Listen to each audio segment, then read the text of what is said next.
Sebelum kita mulai, ya Mister awali dengan salam ya. Selamat siang semuanya. Semoga kabar kalian baik-baik saja ya. Jadi pertemuan kali ini kita akan bahas tentang tahapan kerja pada public area section, di mana form tersebut yang sudah kita bahas barusan sangat berkaitan dan sangat berguna di bagian tahapan-tahapan ini. Oke, jadi ini mungkin kalian sudah masih ingat, ada 5 ya total tahapan kerjanya. Start slideshow dulu deh. Ada total 5 tahapan yang perlu diperhatikan dalam melakukan pekerjaan. Ada identification, kemudian preparation atau preparing, and then cleaning process, and then final checking, dan yang terakhir itu storing. Oke, yang pertama kita akan bahas tentang identification. Ada yang bisa memberikan pengertian dari identification nggak kepada Mr. Putra? Banyak ya resen. Yang pertama ya, Mr. ambil yang pertama aja deh. Septiani. Oke, silakan. Siang, Mr. Siang, Septi. Identification tujuannya adalah dapat memastikan jenis area yang akan dibersihkan mulai dari media pembersihan serta media pemotor yang ada pada area tersebut. Oke, good. Silakan di-mute lagi ya, Septi. Jadi secara tidak langsung tadi Septi udah bilang bahwa kita itu melakukan proses identifikasi ya, atau observasi atau pengamatan. Nah, mengamati pada suatu area yang akan kita bersihkan, apakah ada media yang kotor dan lain-lain sebagainya, seperti itu.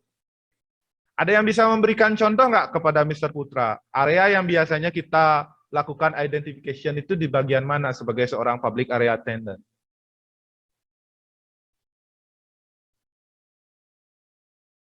Dewayu Purnama, silakan. Menurut saya, seorang public area harus mengidentifikasi area umum seperti lobi dan restoran. Oke, contohnya lobi dan restoran. Boleh. Good. Silakan di-mute lagi ya.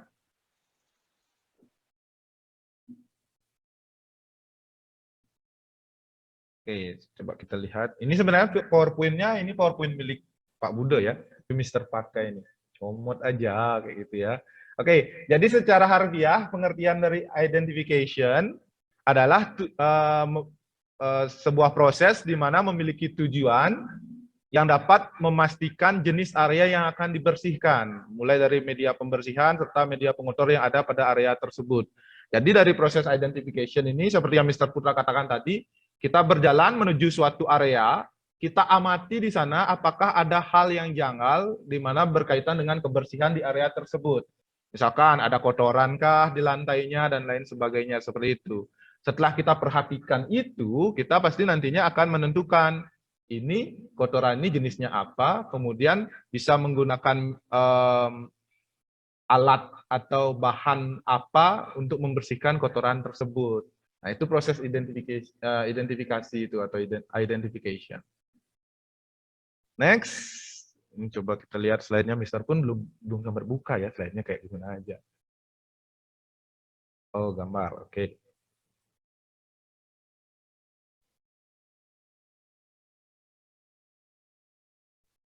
Oke. Ada yang bisa mengartikan nggak maksud gambar ini? Maksud gambar ini, prosesnya yang mana pertama, kemudian yang mana, jelaskan coba ya. Sri Utari Dewi, silakan. Ide ya. Baik, selamat siang, Mister. Selamat siang. Untuk area pembersih itu diartikan sebagai area apa yang akan kita bersihkan. Oke. Yang kedua, media pembersih, media apa yang akan mulai dari kita areanya gunakan dulu, untuk berarti ini contoh di gambarnya area apa nih ceritanya nih menurut Yude? Itu lobby area. Oke, lobby area. Kemudian setelah di lobby area, lanjut ke medianya tadi Yude? Media pembersih, media yang akan kita bersihkan yaitu floor, lantai. Oke, lantai contohnya ya. Lanjut. Untuk media pengotornya adalah kotoran apa yang ada di sana. Oke, anggap saja ini contohnya. Air dan debu. Boleh. Untuk metode pembersihan, metode apa yang kita gunakan yaitu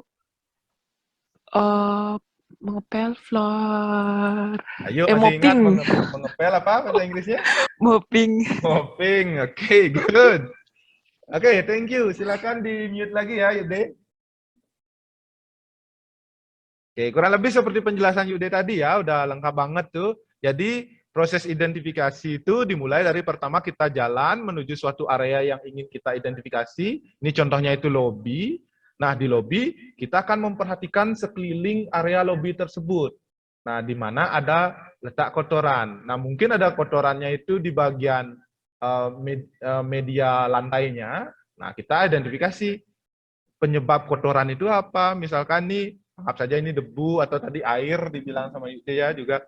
Atau kotoran itu misalkan lumpur nut gitu ya.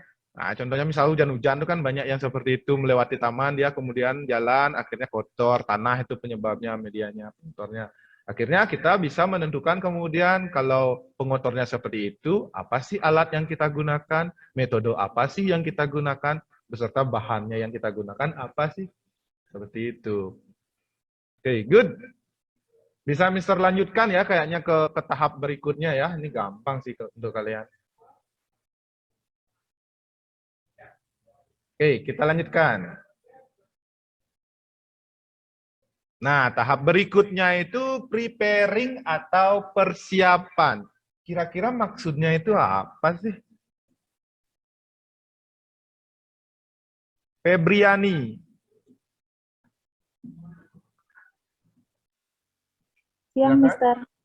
Ya, selamat siang. Preparing itu mempersiapkan alat dan bahan pembersih sesuai metode pembersihan yang akan kita gunakan. Oke, mempersiapkan alat ataupun bahan pembersih sesuai dengan Metode pembersihan yang akan digunakan. Oke, sesuai dengan metode pembersihan yang akan kita gunakan. Good, silakan di-mute lagi ya, Febriani. Oke, coba kita cek di sini pengertiannya. Menurut Mr. Putra sudah benar banget tuh pengertian dari Febriani. Nah, ini berdasarkan secara harfiah ya, secara teori. Jadi pengertiannya itu adalah, nah nih, mempersiapkan peralatan serta bahan pembersih sesuai dengan metode yang akan digunakan. Oh, udah sama banget tuh jawabannya. Jadi ini prosesnya kita menggunakan form yang akan yang sudah kita bahas sebelumnya ya.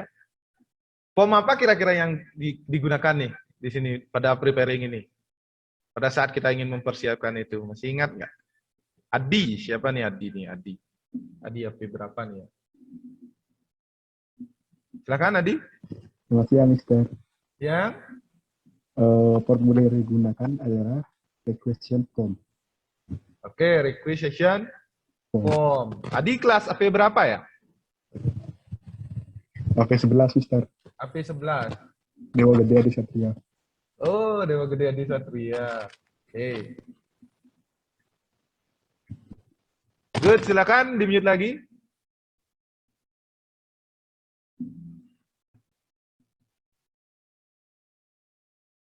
Jadi pada proses preparation ini atau preparing ini, kita setelah mengidentifikasi sebelumnya ya, mempersiapkan alat dan bahan, jadi kita catat alat dan bahan yang kita butuhkan pada requisition form yang sudah dibilang sama Adi Satria tadi.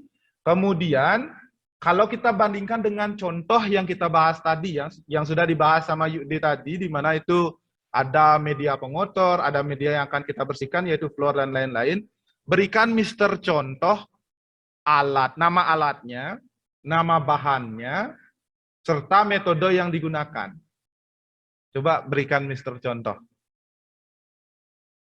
Bahan atau chemical yang digunakan apa, alat yang digunakan itu apa, kemudian metode yang digunakan itu apa.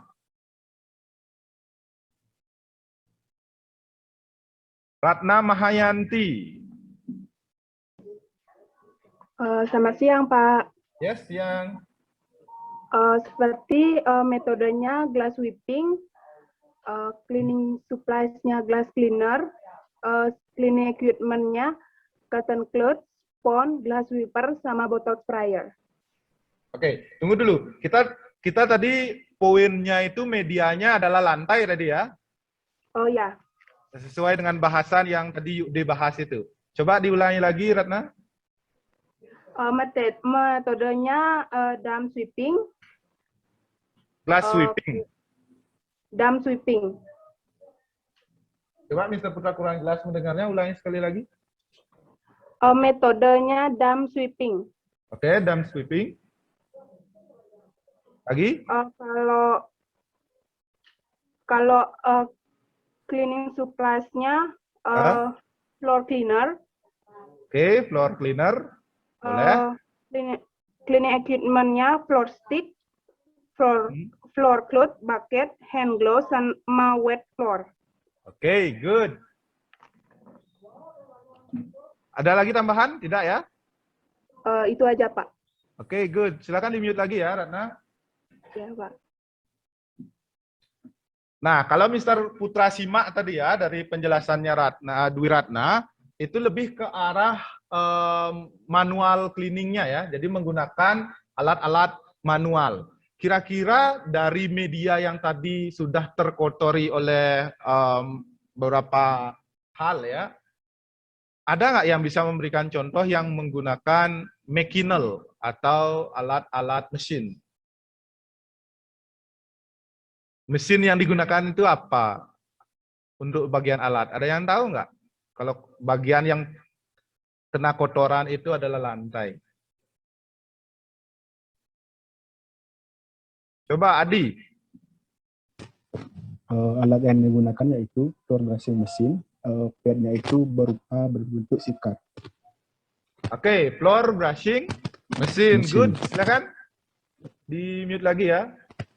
Ya. Oke, kurang lebih seperti itu. Nah, kalian udah paham-paham semua nih. Kira-kira apa saja perlu kita gunakan bahan-bahannya untuk mempersiapkan membersihkan kotoran tersebut. Jadi Mr. Putra lanjutkan. Oh, ini ada lagi penjelasannya beberapa halnya ya. Hal-hal yang perlu diperhatikan ketika preparing. Ini mungkin maksudnya hal-hal yang perlu dipersiapkan ya. Nah, coba kita buka.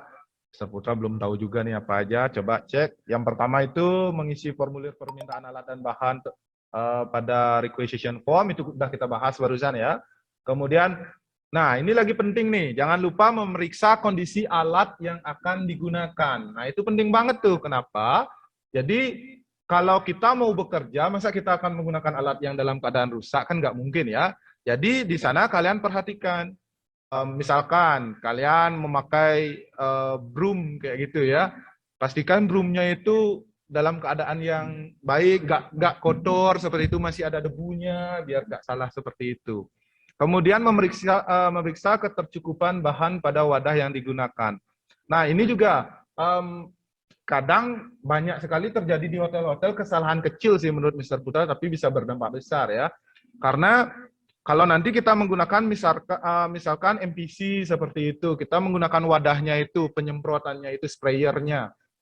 Jadi nanti kalau kalian selesai menggunakan, pasti kan akan berkurang jumlahnya kan, jumlah apa namanya, bahannya itu atau chemicalnya itu pasti berkurang.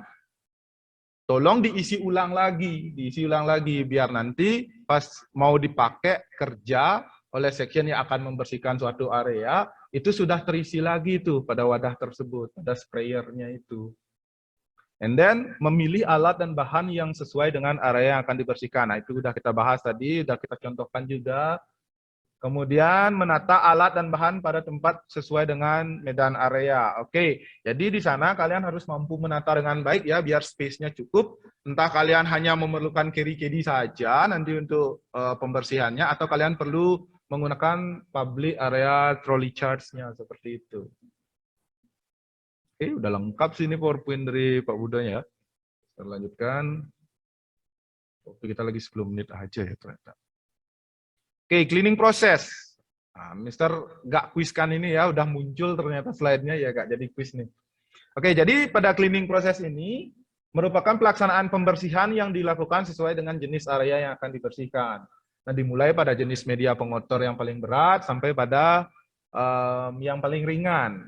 Nah, dimulai dari area atas menuju area bawah, dimulai dari sudut terjauh hingga terdekat dengan patokan titik berakhirnya sampah atau debu. Nah, ini sih proses terpenting menurut Mr. Putra ya. Tahapan terpenting ya di antara 5 tahap yang udah kita sebutkan di awal tadi. Cleaning proses ini yang paling penting karena ini bekerjanya kalian. Bekerja dalam tanda kutip ini yang paling berat ya karena tindakan real yang kalian lakukan di sini. Ya prosesnya gimana SOP otomatis kalian harus tahu ya. Seperti proses tadi itu membersihkan lantai itu kalian harus tahu SOP-nya itu kayak gimana. Cara brushing-nya gimana, itu harus ada SOP-nya. Itu kalau nggak salah nanti kita akan bahas pada bagian public area checklist. Kayaknya ini nggak perlu Mister bahas terlalu banyak sih. Cuma Mister pengen tahu aja deh, kira-kira metode atau teknik membersihkan atau teknik pembersihan, apa aja yang kalian ketahui? Coba jelaskan sedikit kepada Mister Putra. Mister Putra kasih contoh, mopping itu prosesnya adalah pengepelan seperti itu. Coba ada yang bisa memberikan contoh lain nggak? Ini ingat-ingat materi kelas 10 nih. Dewayu Purnama. Oke, silakan. Ada metode lainnya yaitu glass sweeping atau membersihkan kaca, Good. ceiling grooming yaitu membersihkan plafon Oke. atau langit. Selanjutnya ada dry dusting atau mengelap kering, ada dam dusting mengelap lembab, ada wood polishing mengkilapkan kayu, ada dry sweeping menyapu, mopping mengepel. Ya. Itu saja Pak. Oke, good. Thank you, jawabannya udah lengkap banget nih dari Purnama tadi ya. Sekarang Mister minta bantuan dikit terkait contoh SOP-nya satu di antara metode-metode yang dijelasin tadi. Ada yang bisa nggak?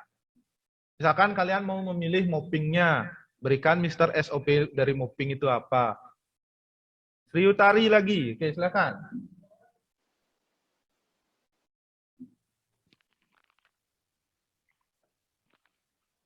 Selamat siang, Mister. Oke, siang, silakan. Untuk SOP glass sweeping boleh? Ya, boleh, boleh. Yang pertama yaitu siapkan peralatan yang diperlukan. Yang selanjutnya, peralatan yang diperlukan ada cotton cloth, sponge, glass sweeper, bottle plier, sama masker. Dan selanjutnya, cleaning supplies yang digunakan yaitu glass cleaner. Yang kedua, lipat cotton cloth dan pasang di lengan kiri, pasang cotton cloth pada bingkai bawah jendela untuk menahan cairan atau dipegang dengan tangan kanan. Yang ketiga, bersihkan sudut-sudut yang sempit dari debu. Yang selanjutnya, semprotkan chemical pada permukaan kaca. Selanjutnya, ratakan cairan dengan menggunakan spons. Dan yang selanjutnya, tarik cairan pada permukaan kaca dengan glass sweeper dengan gerakan dari atas ke bawah atau es tidur. Yang selanjutnya, gosok bagian sudut-sudut pada jendela dengan cotton cloth. Yang terakhir, lanjutkan pekerjaan sampai selesai. Good. Silakan di-mute lagi ya. Jadi udah lengkap banget tuh untuk proses pembersihan atau glass sweeping-nya ya. Jadi kurang lebih seperti itu, kalian udah pasti tahu tuh semua metode-metode itu SOP-nya seperti apa. Cuma ya, Mr. Putra kasih sedikit realistisnya di hotel, mungkin kalian udah merasakan juga, khususnya yang sudah training di bagian housekeeping ya. Secara teori pasti kayak gitu prosesnya, detail dan lain-lain sebagainya. Itu kita mengikuti SOP yang sangat-sangat lengkap. Cuma kalau sudah di hotel, biasanya ya, karena terkejar waktu, petugas itu sering membersihkannya itu ya yang penting terlihat bersih, walaupun kita urutannya nggak sama dengan yang seharusnya ada pada SOP, seperti itu. Kalian pasti udah merasakan ini. Cuma untuk proses yang kita lakukan di sekolah, karena ini pendidikan, jadi kita harus sesuaikan dengan SOP seperti itu. Nanti kalau kegiatannya praktek di sekolah, kemudian ujian di sekolah, kita sesuaikan itu. Karena pasti akan nilainya diambil dari kesesuaian SOP yang sudah diajarkan di sekolah. But nanti kalau di tempat kalian training, mungkin karena alat yang terbatas dan lain sebagainya, bahannya berbeda seperti itu, jangan memaksakan harus sama dengan SOP. Nggak harus seperti itu. Oke, good. Sekarang kita bisa lewati ya cleaning proses. Ini kalian udah tahu, apalagi pertemuan sebelumnya udah bahas public area checklist sama Pak Budo. Pasti udah dibahas juga di sana cara pengisian teknik, metode, ataupun SOP di sana. Nah, Mister nggak usah terlalu banyak membahasnya yang itu. Next. Ini apa nih? Oh, gambar pembersihannya ya.